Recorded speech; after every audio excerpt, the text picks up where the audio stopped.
Oke, bismillahirrahmanirrahim.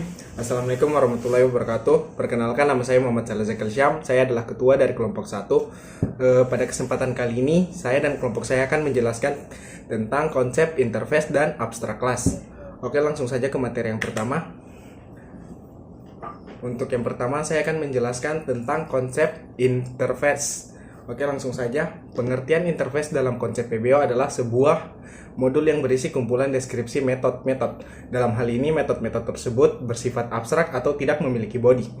Yang kedua, interface adalah kumpulan metode yang hanya memuat deklarasi dan struktur metode tanpa detail implementasinya.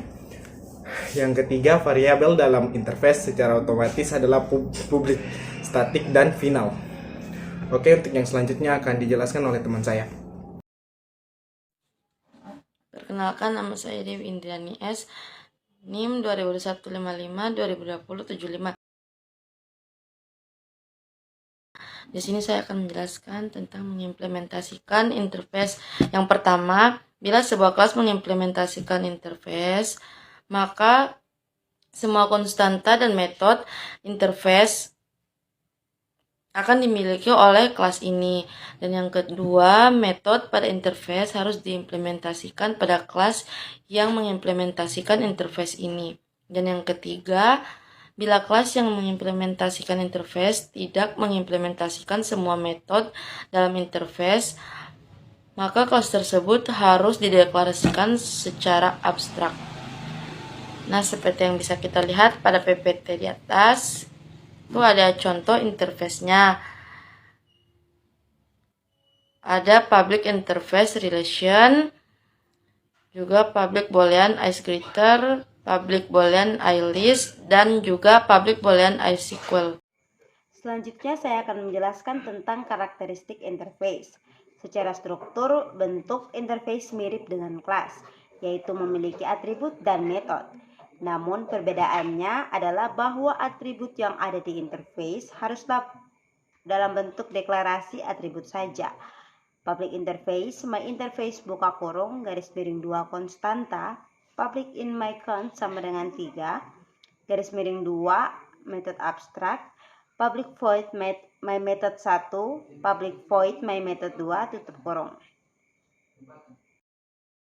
Baik, dari sini saya akan membacakan bagian abstrak kelas. Abstrak kelas adalah kelas yang terletak pada posisi tertinggi dari hierarki kelas dan menjadi basis untuk menurunkan kelas-kelas lainnya. Yang pertama adalah bentuk umum atau modifier tambahan. Abstrak kelas, nama kelas abstrak, variabel umum dan deskripsi metode tanpa detail implementasi.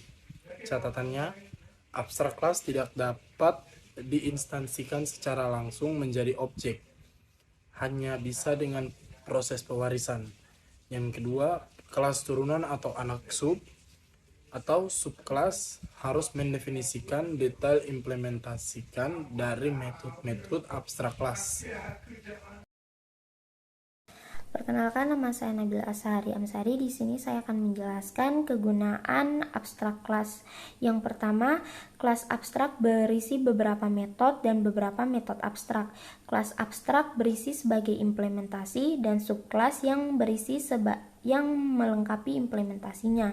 Yang kedua, deklarasi metode abstrak jika ada satu atau lebih subkelas yang diharapkan mempunyai fungsionalitas yang sama tetapi implementasinya yang berbeda.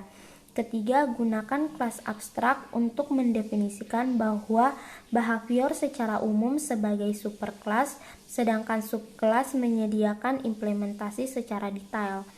Keempat, jika kelas abstrak semua metode merupakan metode abstrak, sebaiknya kelas abstrak tersebut diganti menjadi interface.